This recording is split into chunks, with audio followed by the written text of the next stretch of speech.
السمیع العلیم العظیم الحفیظ بوجہ الکریم وسلطانہ القدیم من الرجس الخبیث المخبث الشیطان اللعین الرجیم وقبیلہ ونفخہ ونفسہ وہمزہ بسم اللہ الرحمن الرحیم۔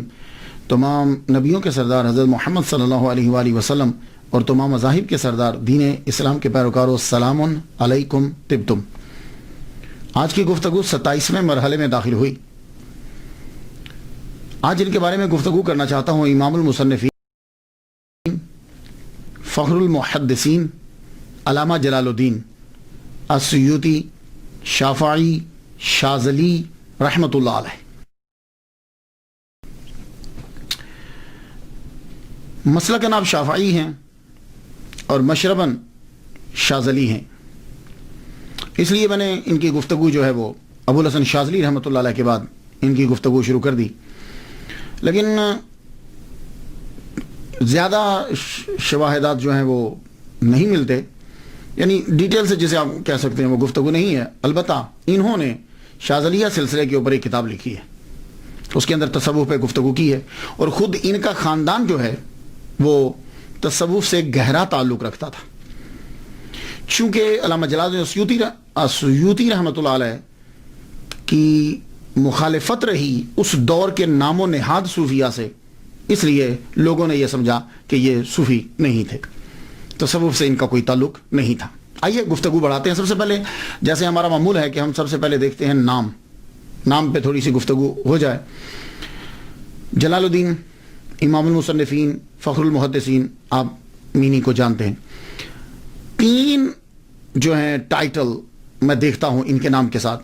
ایک ہے السیوطی، آسویوتی، الف کے اوپر زبر، شروع میں الف ہے، السیوطی، ابن القطب اور الشاذلی، یہ 3 ٹائٹل ہیں۔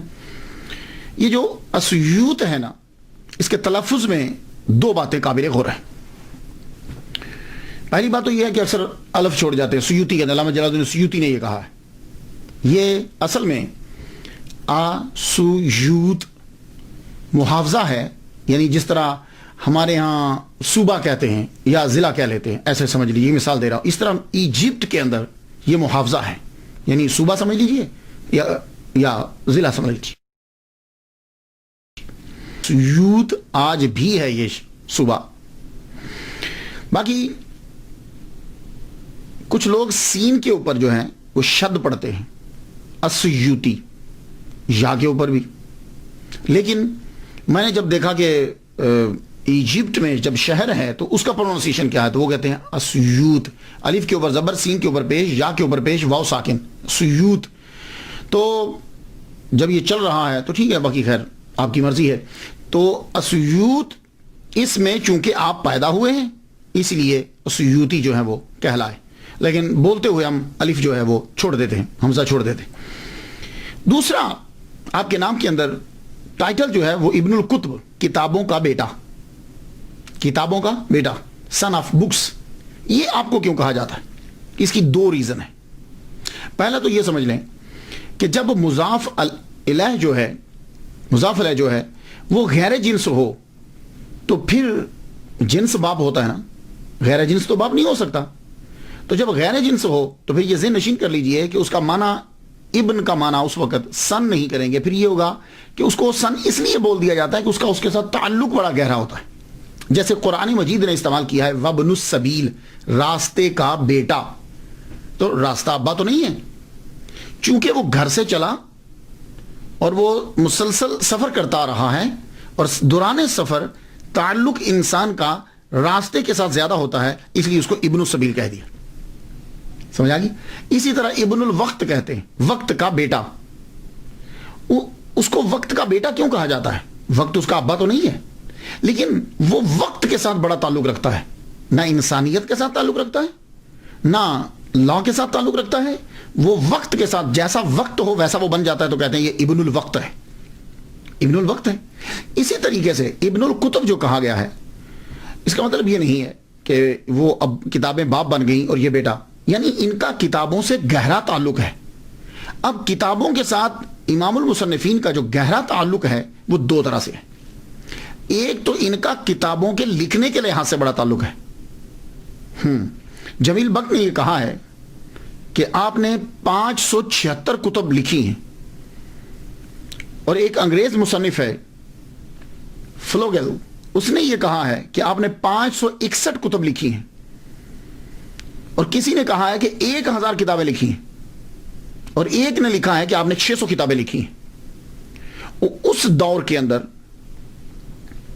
اس دور میں 1445 عیسوی میں، یہ آج کل 2013 جا رہی ہے، 1445 کی بات کر رہا ہوں، اس دور کے اندر 849 ہجری کی ہے، اور اب یہ 1434 جا رہی ہے۔ تو سینکڑوں سالوں کے پہلے کتابیں اتنی لکھنا بہت مشکل تھا۔ آج کے دور میں بڑی آسان ہے، وہ کیا کہ بندے بٹھا لیے جائیں، ان سے کہا جائے چلو بھائی لکھو، لکھنے کے بعد خود چیک کر لیا جائے۔ اس دور میں کتاب خود لکھی جاتی تھی، لوگ لکھتے تھے، اور علامہ جلال الدین السیوطی رحمۃ اللہ علیہ جو ہیں، ان کا تو کوئی شک کر ہی نہیں سکتا، انہوں نے تو کمرے میں بند ہو کر سب کتب لکھی، کیونکہ سارے لوگ جو ہیں وہ تقریباً مخالف تھے، گورنمنٹ بھی ان کی مخالف تھی۔ تو ایک تو یہ ہے کہ آپ کا تعلق کہ آپ نے کتب لکھی بہت زیادہ ہے۔ دوسرا تعلق کیا ہے کتابوں کے ساتھ آپ کا، کہ آپ کو ابن الکتب کیوں کہا جاتا ہے؟ اسے مصری علماء بیان کرتے ہیں۔ میں نے ڈاکٹر علی گوما سے سنا ہے، یہ مصر کے ڈاکٹر ہیں، مقرر بھی بڑے اچھے ہیں، کہنے لگے کہ آپ کو ابن الکتب اس لیے کہا جاتا ہے، کتابوں کا بیٹا، آپ کے والد گرامی بذات خود بہت بڑے عالم تھے، وہ اس یوت کے قاضی بھی رہے ہیں، شاہی امام رہے ہیں، وہ آپ علامہ تھے، صوفی تھے۔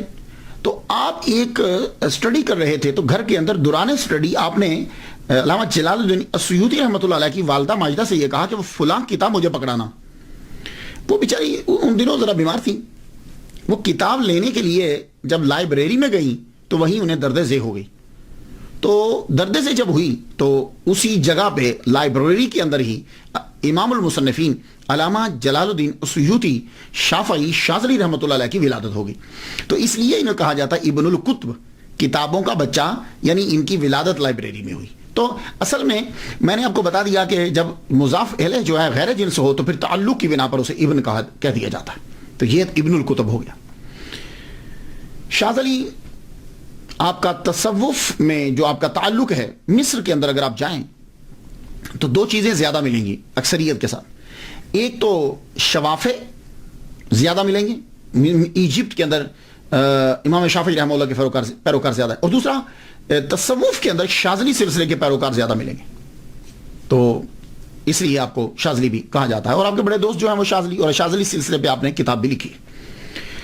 اب آ جائیے آپ کے ابتدائی کہ آپ کہاں سے آئے۔ آپ ایرانی النسل ہیں، ہاں، علامہ جلال الدین السیوطی عربی النسل نہیں ہے، ایرانی النسل ہیں۔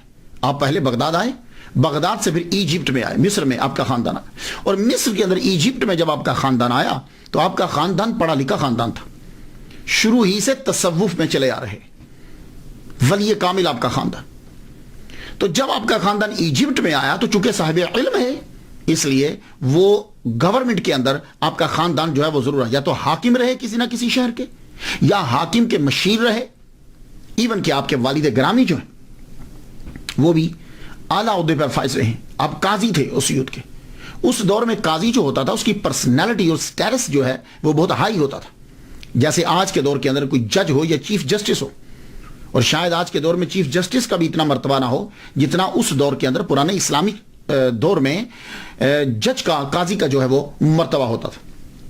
اور اس آپ کا خاندان شروع ہی سے علم پرور ہے، اور خود بھی صاحب علم ہے۔ امام السیوطی رحمۃ اللہ لکھتے ہیں کہ میرے جد اعلیٰ شیخ حمام الدین ایک صوفی تھے، یعنی جن سے آگے نسل چلی، اور امام السیوطی کے والد گرامی شیخ ابو بکر الکمال جو امام حجر اسقلانی رحمۃ اللہ علیہ کے شاگرد ہیں، آپ مدرسہ شیخونیہ میں مدرس بھی تھے اور شہر اسیوط کے قاضی بھی تھے۔ امام السیوطی رحمۃ اللہ کے والد گرامی جب فوت ہوئے تو آپ اس سے اندازہ لگائیے کہ اس دور کا جو خلیفہ ہے قائم بامر اللہ، وہ آپ کے جنازے کے ساتھ چلا، اور امام جلال الدین السیوطی رحمۃ اللہ علیہ کے والد گرامی کے جنازے کو کندھا دیا اور قبرستان تک گیا۔ عام طور پر کیا ہوتا ہے کہ جنازہ پڑھنے کے بعد چھوڑ دیتے، قبرستان تک گیا، اس سے اندازہ لگا لیجئے کہ آپ کے والد گرامی جو ہیں وہ کتنے اعلیٰ عہدے پر فائز تھے کہ خلیفہ وقت جو ہے وہ آپ کے جنازے میں شرکت کر رہا ہے. باقی لوگوں کی تو بات ہی چھوڑ دیجئے, جب خلیفہ وقت شامل ہو گیا ہے تو باقی لوگ تو سارے آئے ہوں گے, پوری گورنمنٹ آئی ہوگی. علامہ جلال الدین اسیوطی شافعی شاذلی رحمۃ اللہ علیہ کا اصل نام جو ہے وہ عبد الرحمن ہے, اور آپ کے والد گرامی کا نام الکمال ابو بکر ہے. ایک جگہ میں نے ابو بکر پہلے پڑھا اور الکمال بعد میں, اور ایک جگہ الکمال پہلے اور ابو بکر بعد میں. یہ آپ کے والد گرامی کا نام. اور یہ شافعی ہیں, آپ کے والد گرامی بھی شافعی مسلک کے تھے.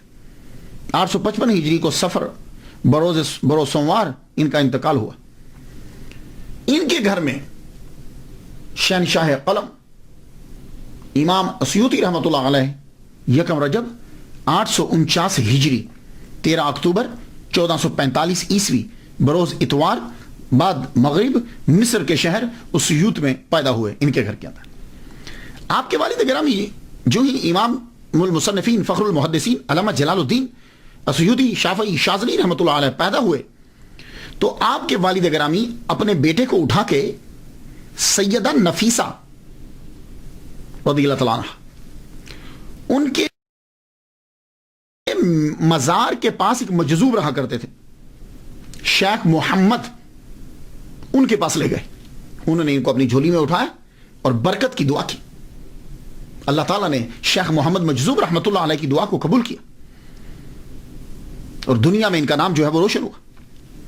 یہاں سے اندازہ کر لیجئے کہ امام جلال الدین اسیوطی رحمۃ اللہ علیہ کے خاندان کا صوفیہ سے کتنا گہرا تعلق ہے.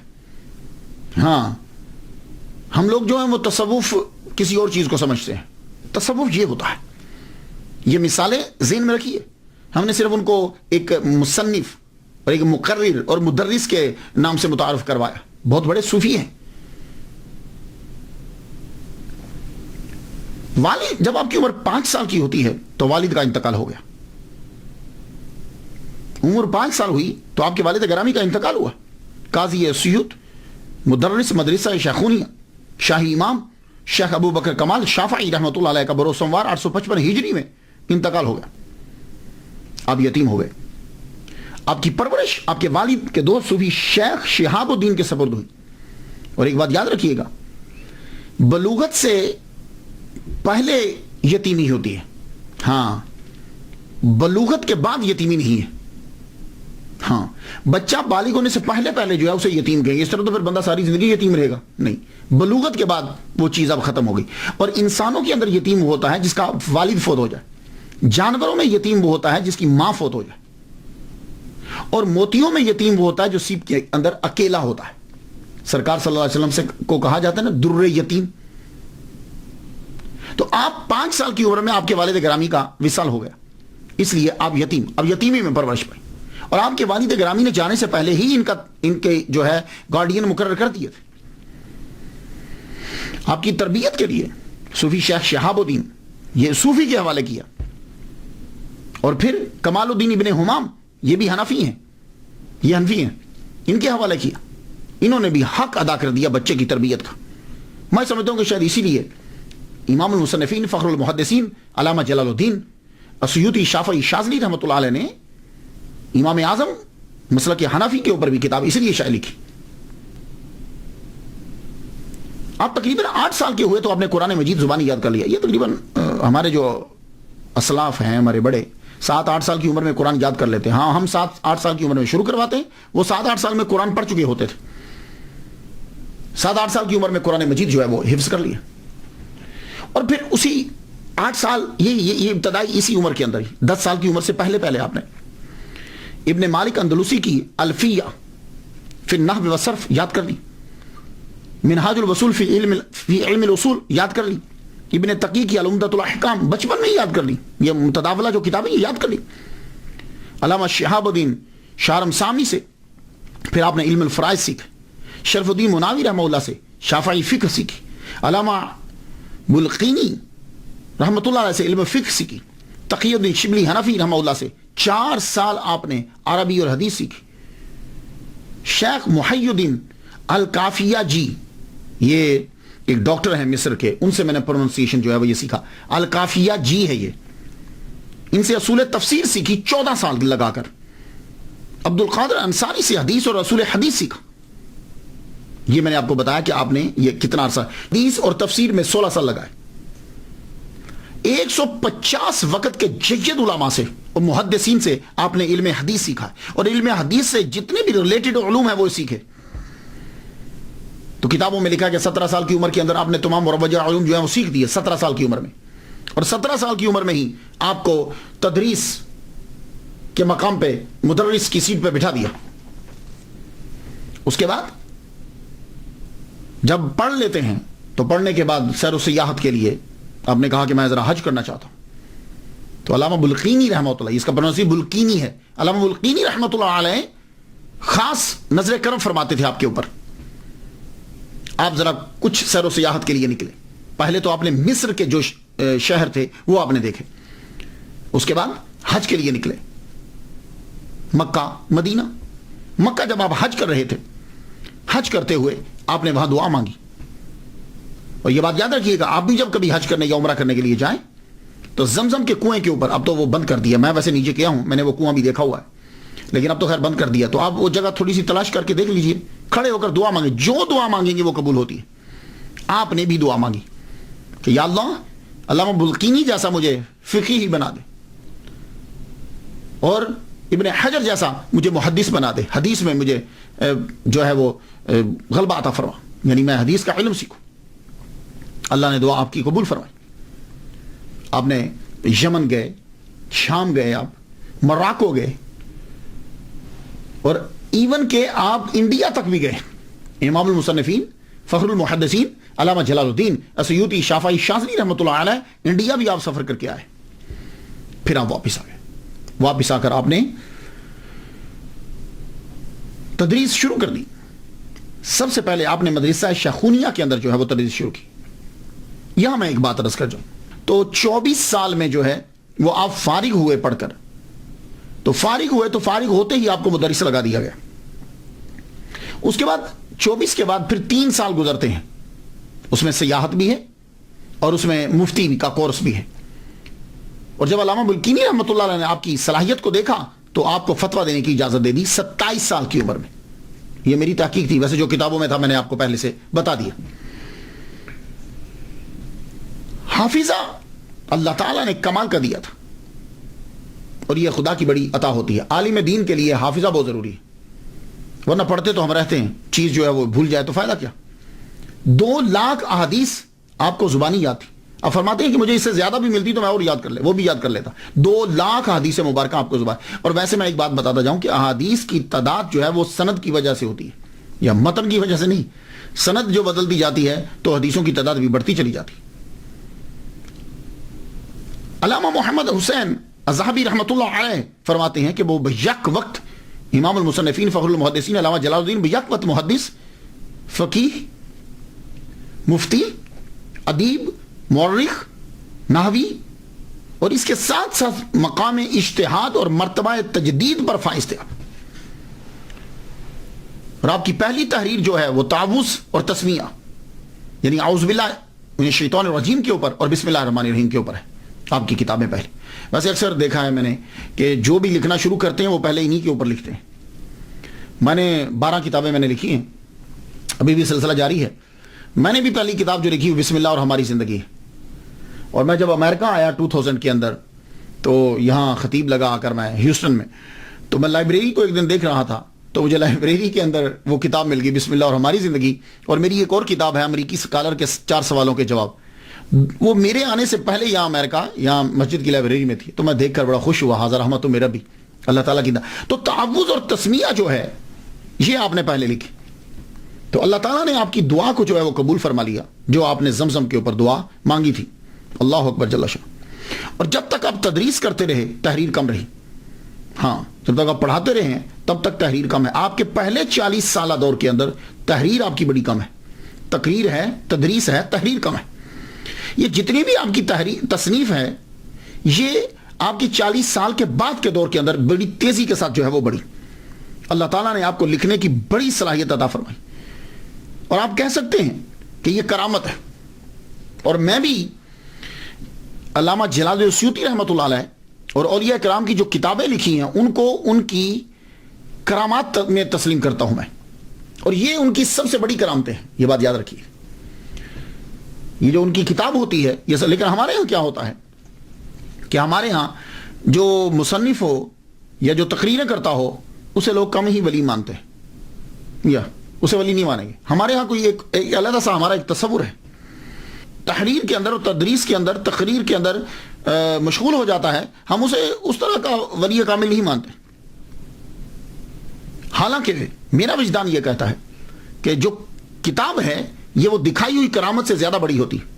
داتا گنج بخش علی حجویری رحمۃ اللہ علیہ، آپ نے خانہ کعبہ لوگوں کو دکھا دیا تھا، لیکن میں ان کی کتاب کشف المحجوب کو اس کرامت سے بڑی کرامت مانتا ہوں، کیونکہ جن لوگوں نے خانہ کعبہ دیکھا تھا وہ تب کے تھے. آج کے جو ہیں وہ اتنا فائدہ اس بات سے نہیں اٹھا رہے جتنا فائدہ وہ کشف المحجوب سے اٹھا رہے. میں جس لحاظ سے بات کر رہا ہوں، مخالفت کرنے والے تو بیان عجیب طریقے سے کریں گے، لیکن میرے نزدیک ولی کامل کی لکھی ہوئی کتاب جو ہے وہ اس کی سب سے بڑی کرامت ہوتی. اب لوگوں کی ذہنیت کا اندازہ آپ اس بات سے لگا لیجئے. پیر میر علی شاہ صاحب بڑے زبردست بزرگ ہیں. پیر میر علی شاہ صاحب نے مرزائیوں کا ناطقہ بند کر کے رکھ دی. آپ نے کتابیں لکھنا شروع کر دی تو لوگوں نے جا کے خواجہ اللہ بخش توسیع رحمۃ اللہ علیہ کو جا کے شکایت لگا دی کہ پیر صاحب گولڑا شریف جو ہیں مولویوں کی طرح قادیانیوں سے الجھ پڑے ہیں، صوفیاء کو مناظروں سے کیا کام. سن رہے ہیں آپ کہ یعنی پیر میر علی شاہ صاحب کی جا کے شکایت لگائی کہ صوفیوں کا کیا کام ہے مناظرے کرنا اور کتابیں لکھنا. لو یہ ہے ایک کانسیپٹ. میں اس پس منظر میں بات کر رہا ہوں. تو پیر میر علی شاہ رحمۃ اللہ علیہ کو توسا شریف جانا پڑا. شدید گرمی کے اندر آپ تشریف لے کر گئے. جولائی کا مہینہ تھا. جولائی کے مہینے میں شدید گرمی میں آپ توسا شریف گئے پیر میر علی شاہ صاحب. آپ جب وہاں پہنچے تو جا کر خود بتلایا. اب آپ وہ جملے میں آپ کی نظر کرتا ہوں، سن لیجیے. دوران گفتگو عرض کیا، حضور میں مناظرہ کرنے میں معذور ہوں. حضور جس طرح مرزائی دلائل دیتے ہیں، اگر کوئی صاحب علم تردید کر سکے تو مجھے مناظرہ کرنے کی ضرورت ہی نہیں. اگر مسلمان ہی نہ رہیں گے، اب یہ جملہ سنا پیر میر علی شاہ صاحب نے کیا کہا، اگر مسلمان ہی نہ رہیں گے تو صوفیاء کرام تصوف کی تعلیم کسے دیں گے؟ تو تقریر اور کتاب بہت ضروری ہے. اس لیے میں ولی کامل کی کرامات میں سے سب سے بڑی کرامت ان کی تقریر کو اور ان کی تحریر کو سمجھتا ہوں. عوام الناس کے نزدیک کتابیں جو تعبد لوگوں کو فائدہ دیتی ہیں اور روحانی تقاریر جو اکثریت کو فائدہ دیتی ہیں کرامت نہیں ہوتی، اور نہ ہی ایسے عالم کو اولیاء میں تحریر کرتے، ان کو علماء اور مولویوں میں شامل کرتے. میرے نزدیک علامہ سید جزولی رحمۃ اللہ علیہ کی دلائل الخراج جو ہے وہ ایک بہت بڑی کرامت ہے. میرے نزدیک امام بصیری شاذلی رحمۃ اللہ علیہ کا قصیدہ بردہ ایک بہت بڑی کرامت ہے. میرے نزدیک علامہ ابو الحسن شاذلی رحمۃ اللہ علیہ کا حزب البار ایک بہت بڑی کرامت ہے. میرے نزدیک امام جلال الدین السیوطی رحمۃ اللہ علیہ کی الاتقان اور آپ کی دوسری کتب یہ بہت بڑی کرامت ہے. میرے نزدیک پیر میر علی شاہ صاحب کی کتب بہت بڑی کرامت ہے. میرے نزدیک پیر کرم شاہ صاحب کی لکھا ہوا قرآن مجید کا ترجمہ بہت بڑی کرامت ہے. میرے نزدیک تفسیر نعیمی مفتی احمد یار خان نعیمی رحمۃ اللہ علیہ، ان کی یہ کتاب تفسیر نعیمی بہت بڑی ان کی کرامت ہے. یہ بات یاد رکھیے گا.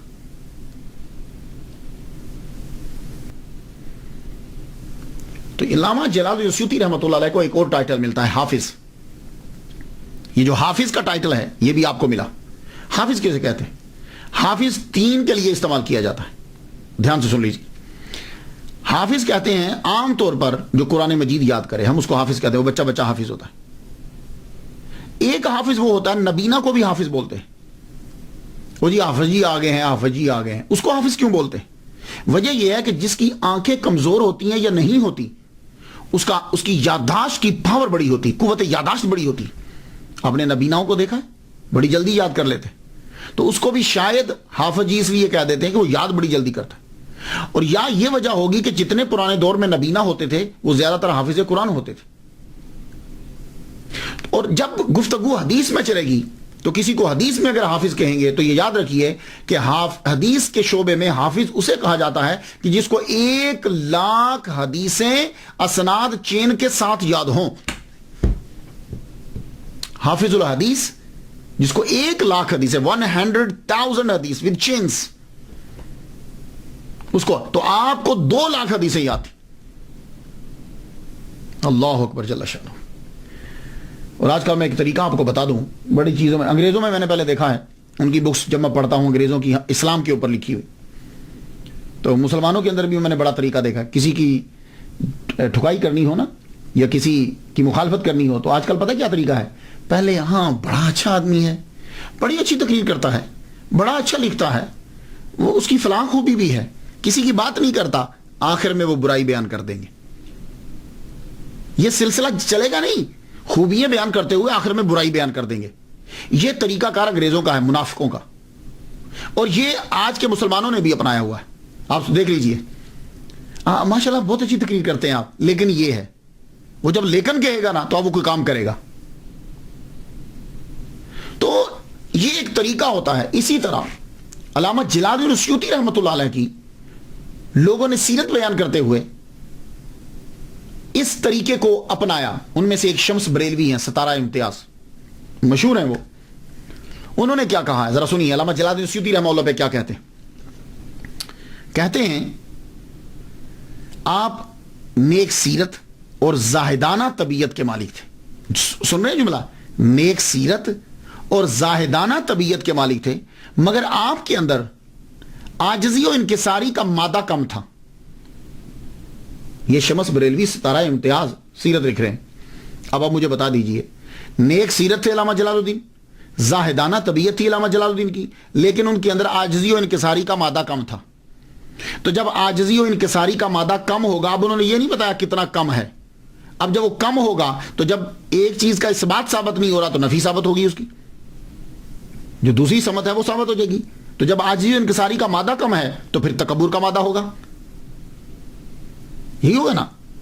اب مجھے سمجھ نہیں آتی کہ لوگ جب اس قسم کی تعریف کرتے ہیں ان کا مقصد کیا ہوتا ہے. 10 صفات کسی کی گنوا کر آخر میں اگر تم اس کی توہین کر رہے ہو, کوئی خامی بیان کر رہے ہو, تو یہ اسی طرح ہی ہے کہ کسی آدمی کو دودھ کا بھرا ہوا پیالہ دیا جائے, بیچ میں ایک مینگنی ڈال دی جائے, آخر میں وہ بکری کی مینگنی, بکری کا دودھ کا پیالہ بھرا دے دیا جائے, اور آخر میں ایک مینگنی ڈال دی جائے, لے لیجیے جی پیالہ بہت اچھا ہے, دودھ بڑا اچھا ہے, بیچ میں مینگنی تھی, کون پیے گا بھائی؟ یہ کیا طریقہ ہے؟ یہ آج کل طریقہ ہوتا ہے کہ اپنی بھڑاس نکالنے کا اور بتانے کا کہ ہمارے پاس بڑا علم ہے.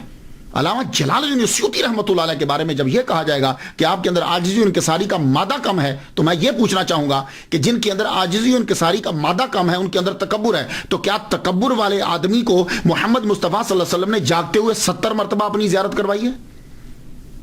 خدا کا خوف کیا کرو یار. جب بزرگوں کی بات کوئی بیان کرنے لگو تو اچھی چیزیں بہت ساری ہوتی ہیں, بہت اچھی چیزیں ہیں, ان کو بیان کرو. انور شاہ کاشمیری نے یہ بیان کیا ہے, 20 سے زائد مرتبہ جاگتے ہوئے حضور صلی اللہ علیہ وسلم کا دیدار ہوا ہے. تو جس میں عاجزی و انکساری کا مادہ کم ہے, جو استادوں کا مذاق اڑاتا ہے, جو استاد اساتذہ کو اپنے سے کم سمجھتا ہے, حضور اس کو دیدار کروائیں گے. کیا کہنے, مزہ تو آیا نا سیرت بیان کرنے کا.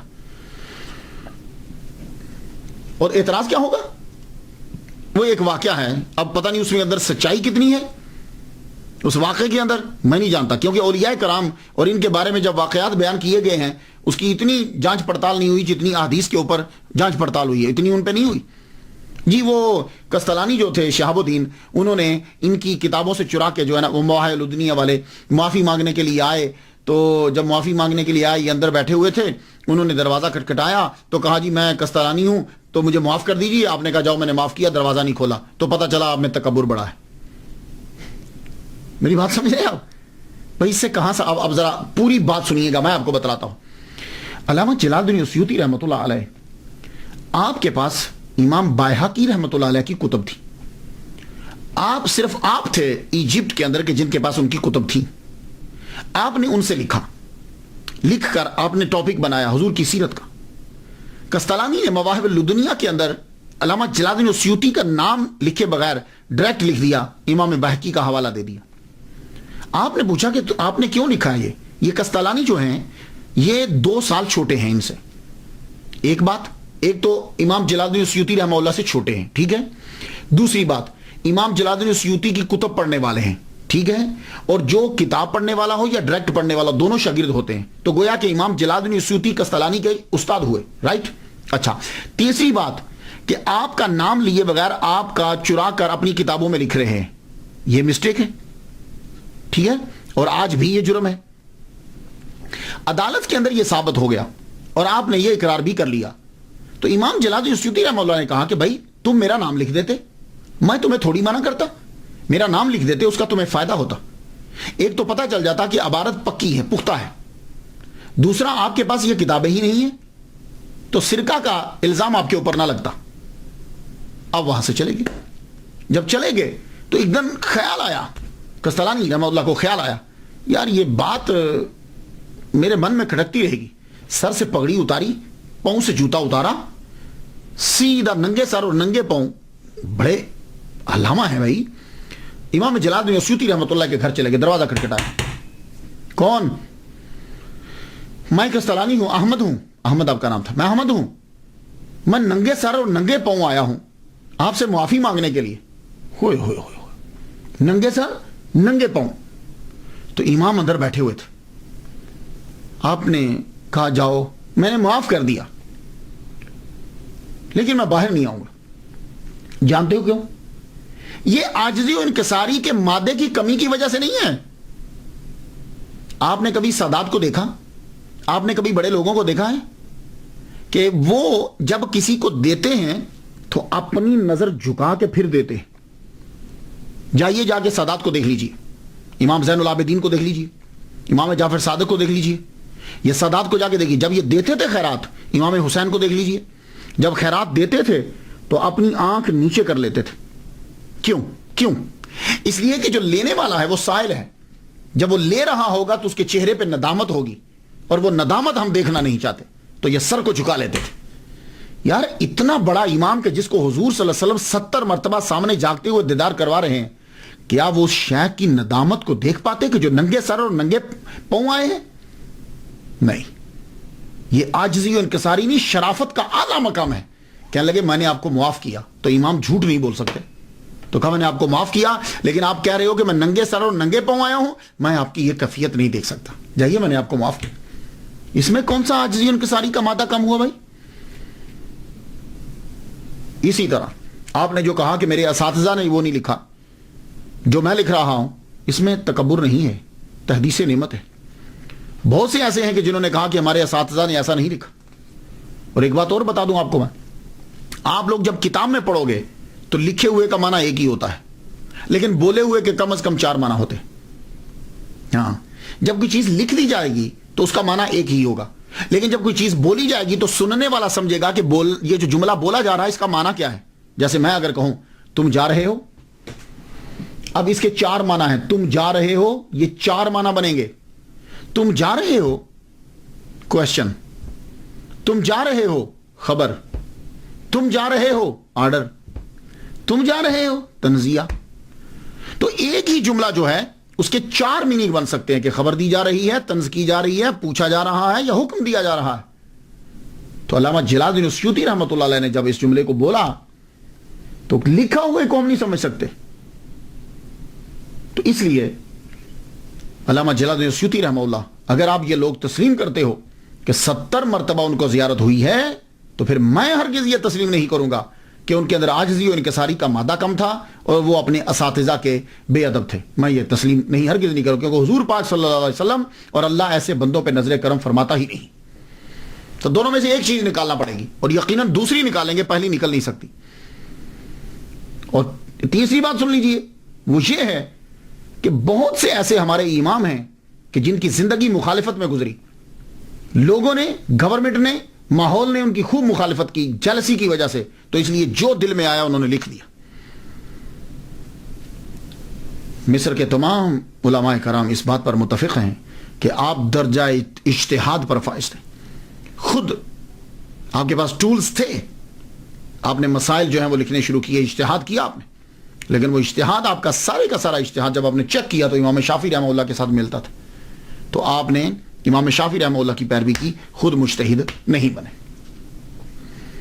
تصانیف آپ کی بہت زیادہ ہیں. عربی کے اندر کثیر التصانیف آپ کو کہا جاتا ہے. کثیر التصانیف مصنف کے حامل آپ کی سب سے بڑی کرامت خدمت قرآن سے متعلق. آپ نے قرآن مجید کے بارے میں بہت کچھ لکھا ہے. خود بتلاتے ہیں کہ یہ شوق میرے اندر کیوں پیدا ہوا. کہنے لگے کہ میں جب کتابیں پڑھتا تھا, کتب پڑھتا تھا لائبریری میں جا کے, تو مجھے حدیث کی کتابیں بڑی ملتی تھی. یہ دیکھیے, یہ بھی حدیث کی کتاب لکھی گئی. اعلیٰ حضرت عظیم البرکت کی جامع الحدیث سے مکمل ان کی جو حدیث لکھی ہوئی ہیں وہ جمع کی. حدیث کی کتابیں بڑی ملتی تھی, لیکن قرآن کے بارے میں کتابیں بہت کم ملتی تھی. میں نے اپنے اساتذہ کی کتابیں پڑھی, اقرار کرتے ہیں وہ, میں نے اپنے اساتذہ کی کتابیں پڑھی, چھوٹی چھوٹی ہوتی تھی. ضرورت تھی کہ اسے اور وسیع کیا جائے. لو, اس میں کیا بے ادبی ہے, اس میں کیا بے ادبی ہے کہ اسے اور وسیع کیا جائے. تو پھر میں نے وہ کتب پڑھی, پڑھنے کے بعد میں نے ان کو اور وسیع کیا. پھر میں نے کچھ کتابیں پڑھی کہ میں نے جب کتابوں کو پڑھا تو مجھے لگا کہ ابھی بہت کچھ ہے میرے لیے کہ جو میں اور لکھ سکتا ہوں اس کتاب کے اوپر. اس میں کون سا تکبر ہے. تو آپ نے پھر کتابیں جو ہیں وہ لکھنی شروع کی. یہ اتقان جو ہے, اگر آپ تفسیر لکھنا چاہیں گے تو آپ کو اس کتاب کی بڑی اشد ضرورت پڑے گی. الاتقان جو ہے فی علوم القرآن, علامہ جلال الدین السیوطی رحمۃ اللہ علیہ کی کتاب. اس کے بغیر کہاں لکھیں گے آپ تفسیر کو.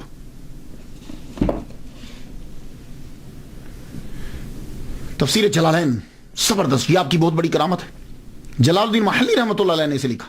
پھر 40 دن کے اندر, ان کی وفات کے بعد 40 دن کے اندر آپ نے تفسیر جلالین اسے مکمل کر دیا. تفسیر کو جلالین میں نے 2 جلال, جلالین تسنیہ کا صیغہ ہے, 2 جلال, ایک جلال الدین محلی, پھر اس کے بعد انہوں نے لکھی التبحیر فی علوم التفسیر, کشف الظنون, مجمع البحرین و مطلع البدرین, لباب المنقول فی اسباب النزول, مترک الاقران فی اعجاز القرآن, ترجمان القرآن, الاقلیل فی استنباط التنزیل.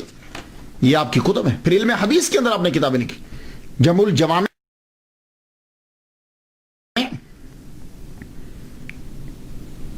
اظہر المتناصرہ فی الاحادیث المتواترہ. اس میں آپ 100 حدیث ایسی جمع کی ہیں کہ جن کو حضور صلی اللہ علیہ وسلم کے 10 صحابہ نے تواتر کے ساتھ بیان کیا. شارح بھی آپ غضب کے تھے. مسلم شریف چھوڑ کر بخاری, ترمذی, نسائی, ابن ماجہ, موطا, اس کی شروعات آپ نے لکھی. اور حضور صلی اللہ علیہ وسلم سے عشق بھی آپ کو کمال درجے کا تھا, اور یہ عشق کا نتیجہ ہے کہ سرکار نے آپ کو دیدار کروایا. اور اس عشق کی مثال آپ نے کیا دی, اس کا اظہار کس طرح کیا کہ حضور صلی اللہ علیہ وآلہ وسلم کے ماں باپ کے اوپر اعتراضات آج تک ہوتے ہیں. حضور صلی اللہ علیہ وسلم کے ماں باپ, حضور کی والدہ ماجدہ کی قبر بالکل مسمار کر دی گئی. اس کے اوپر کبھی روڑی پھینک دیتے ہیں, کبھی اس کو بالکل مٹا دیتے ہیں. آپ نے 6 رسالے حضور صلی اللہ علیہ وسلم کے ماں باپ کے ایمان پر لکھے. اللہ اکبر, یہ ہے عشق. اور میرا وجدان یہ کہتا ہے کہ جتنا آپ نے لکھا ہے آپ ہی ہیں جنہوں نے لکھا ہے. حضور صلی اللہ علیہ وسلم کی والدہ ماجدہ کے اوپر بہت کم لکھا گیا. 1993 کے اندر میں نے عرس آمنہ ایسے ہی کوئی اشارہ یا القاء ہوا 10 اپریل کا, مجھے 1993 سے میں نے شروع کیا حضرت آمنہ رضی اللہ تعالی عنہا کا عرس. اور آج بھی, یہ آج 10 اپریل ہے, 10 اپریل کو پاکستان کے اندر کئی جگہ پہ عرس جو ہے وہ ہو چکا ہے. میں نے اس کی پیر محل میں 1 کروڑ مرتبہ, 1 کروڑ مرتبہ, بہت بڑا مدرسہ ہے, 1 کروڑ مرتبہ سارا سال پڑھتے رہتے ہیں. درود شریف سرکار کی والدہ ماجدہ کے لیے پڑھا گیا. اسی طرح گجرات کے اندر بھی ہوا ہے. علامہ حنیف جلال پوری صاحب نے جو ہے وہ بہت بڑا عرس کیا. میرے والد گرامی کے مزار پر جو ہے سید طالب حسین شاہ رحمۃ اللہ علیہ, ان کے مزار پر جو بہت بڑا کل جلسہ ہوا ہے. تو اب یہ آہستہ آہستہ یہ پھیلتا جا رہا ہے. میرے والد گرامی کے مزار پر تو یہ درود شریف میں نے خود لکھوایا, لکھو اللہم صلی علی سیدنا محمد و آبا و محمد و آل محمد و صحاب محمد و بارک وسلم. میں نے کتاب جب لکھی, میں نے پڑھا ان کو, پھر اس کے بعد میں نے کتاب لکھی, کتاب کا نام ماں ہے, وہ اس کو میں ڈیڈیکیٹ جو ہے وہ میں نے کیا سرکار کی والدہ محترمہ کو.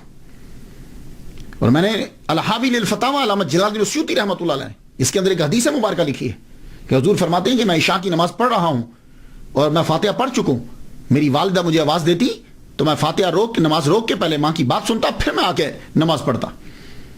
تو میں نے اس سے لکھا کہ حضور کتنا ادب کرتے ہیں کہ حضور کے لیے ان کی والدہ, اللہ کے بعد ان کی والدہ ان کے لیے درجہ رکھتی. تو ایک مولوی نے میرے خلاف کتاب لکھ دی, کفر کا فتویٰ دے دیا, کتاب لکھ دی, ایک بندے کو بھیج دیا مجھے قتل کرنے کے لیے بھی. تو بعد میں کیا ہوا, کچھ عرصہ کے بعد وہ مولوی جا رہا ہے، کالے کتے نے اس پر حملہ کیا اور وہ شخص جوانی کے اندر ہی مر گیا. اور جن جن لوگوں نے سرکار کی والدہ محترمہ کا احترام کیا اور دن منایا، اللہ تعالیٰ نے ان کو نوازا. امام جلال الدین سیوطی رحمۃ اللہ علیہ زندہ مثال ہے آپ کے سامنے. 70 مرتبہ حضور صلی اللہ علیہ وسلم نے ان کو دیدار کروایا ہے. کیوں؟ انہوں نے حضور صلی اللہ علیہ وسلم کی والدہ محترمہ اور حضور کے والد گرامی کے لیے کتابیں لکھی ہیں کہ وہ مومن تھے.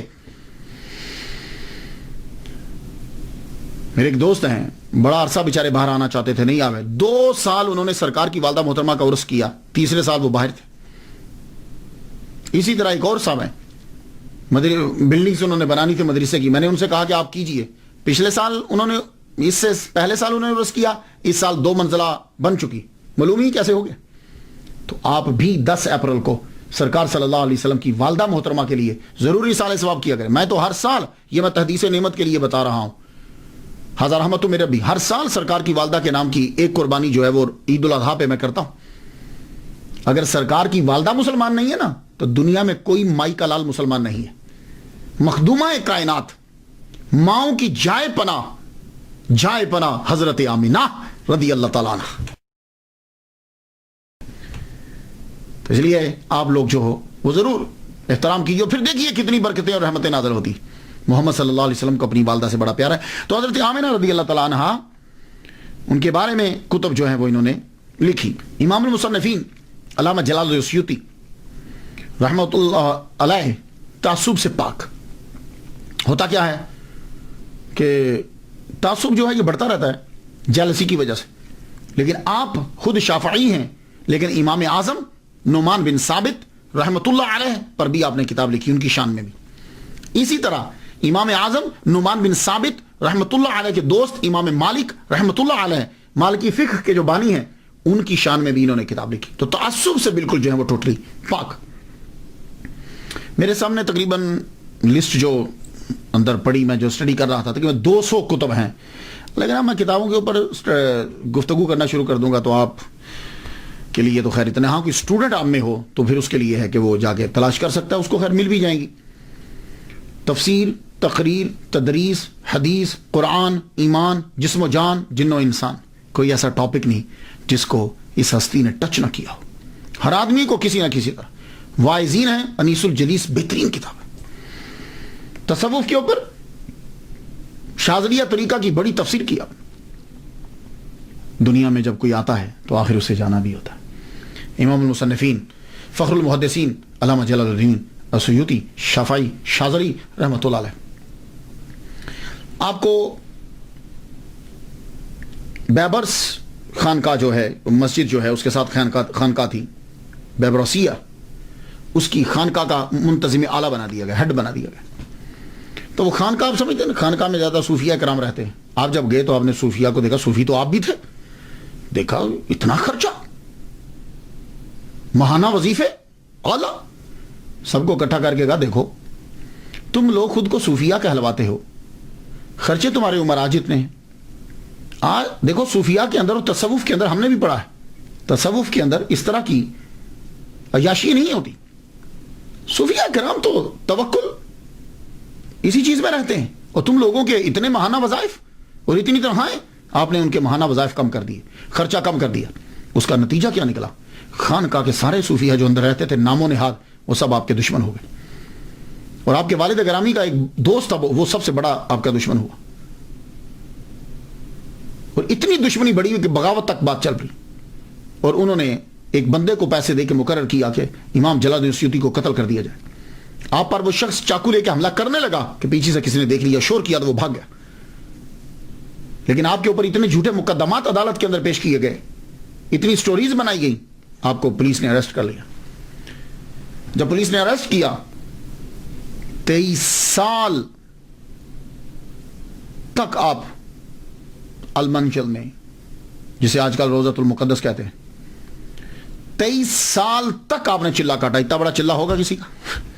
امام جلال الدین سیوطی رحمہ اللہ کو صوفی نہیں مانتے. 23 سال تک پھر آپ نے خود کو کمرے میں بند کر لیا. لوگوں سے ملاقات بہت بہت بہت ہی کم. تحائف لینے چھوڑ دیے. کوئی آتا جی میں تحفہ لے کر آیا، فرمان لگے. جن لوگوں کو یہی نہیں معلوم کہ عالم اور عارف اور جاہل صوفیہ میں فرق کیا ہے، ایسی قوم کے تحائف کو کیا لینا. طائف میں. لیکن اس 23 سال کے اندر 22 سال کے اندر آپ نے بہت لکھا, خوب لکھا, اور سب سے زیادہ اسی عرصے میں جو ہے وہ لکھا ہے. پھر آپ کے ہاتھ کے اوپر ایک معمولی سا ورم ہو گیا.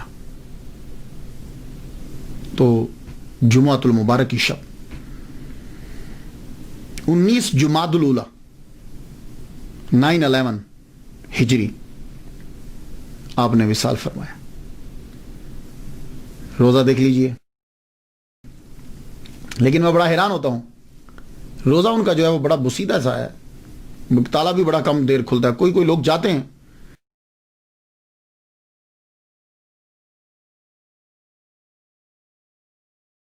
یہ اسٹوڈنٹس جو ہیں یہ ملیشیا سے پہنچے, بہت کم. اللہ تعالیٰ ان کی قبر پر کروڑوں رحمتیں نازل فرمائے. میں نے کافی دفعہ ان کے لیے فاتحہ پڑھی ہے, آپ بھی ان کے لیے فاتحہ پڑھ دیجئے. اجازت دیجئے. وآخر دعوانا ان الحمدللہ رب العالمین.